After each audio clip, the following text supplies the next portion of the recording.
Amos has been producing all of our leather material for the last 20 years. But when I met Amos, he raised chickens and was a farmer.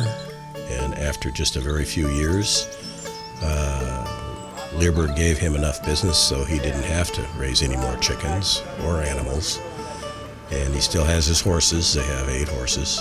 And his sons don't farm. They just do That's amazing. Leerburg leather products.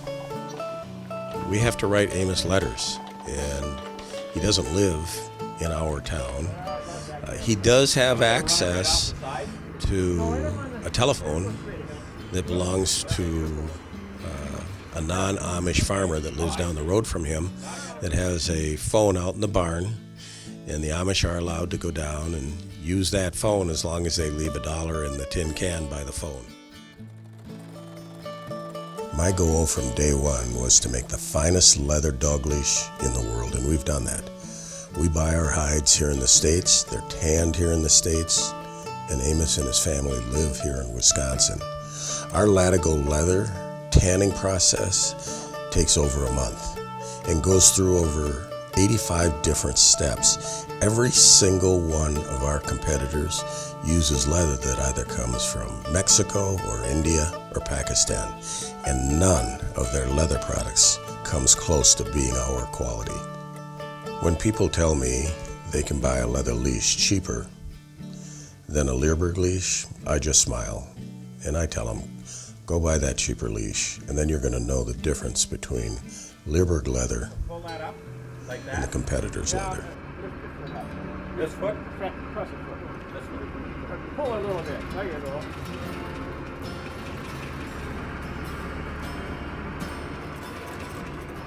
Now, get this in there. Amos came and visited, and I asked if we could go down and videotape his workshop, because I think a lot of people think that our products are made in a great big factory, and that's the furthest thing from the truth. One thing you'll notice is that I don't have any video or any photos of Amos or his family in any of the advertising that we do, because I respect the way he chooses to live his life. The Amish don't allow photographs or video to be taken of them. Back in 2000 and the end of 2014, we started to use stainless steel hardware on all of our leashes and buckles. Stainless steel is harder than chrome, it's harder than brass, and it's harder than bronze. So the question comes up, how long do we expect our leashes to last? I expect our leashes to last the lifetime of the owner, not the lifetime of the dog. We have customers that have 20-year-old Leerburg leashes. As long as they don't let their dogs chew them up, these leashes are going to last forever. We started to produce all of our own leather equipment back in 1993. I went to a Schutzen competition in the 1980s. There was a guy down there who called me Mr. Ed, and I started buying his leashes, and I told him out front I would buy them and sell them through Leerburg, but we had to have a deal because even back then he was close to 70 years old. And one day in the early 90s, I got a phone call, and he said, Mr. Ed, he said, I'm going to retire, my wife is sick.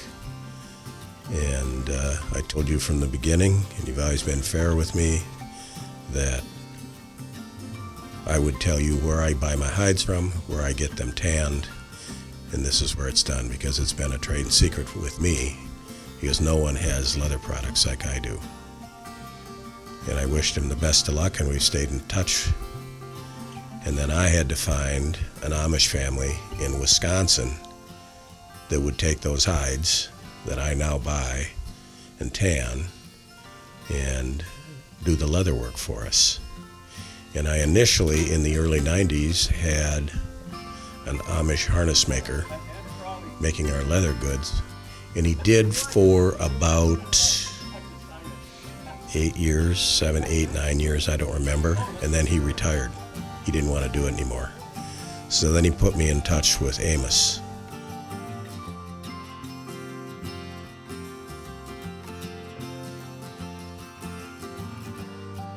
Amos is sick right now, and the outlook is not very favorable. But thank God we have developed a relationship with his sons, who have been producing the leather products now for a number of years. And Leerburg will move on with Amos's family.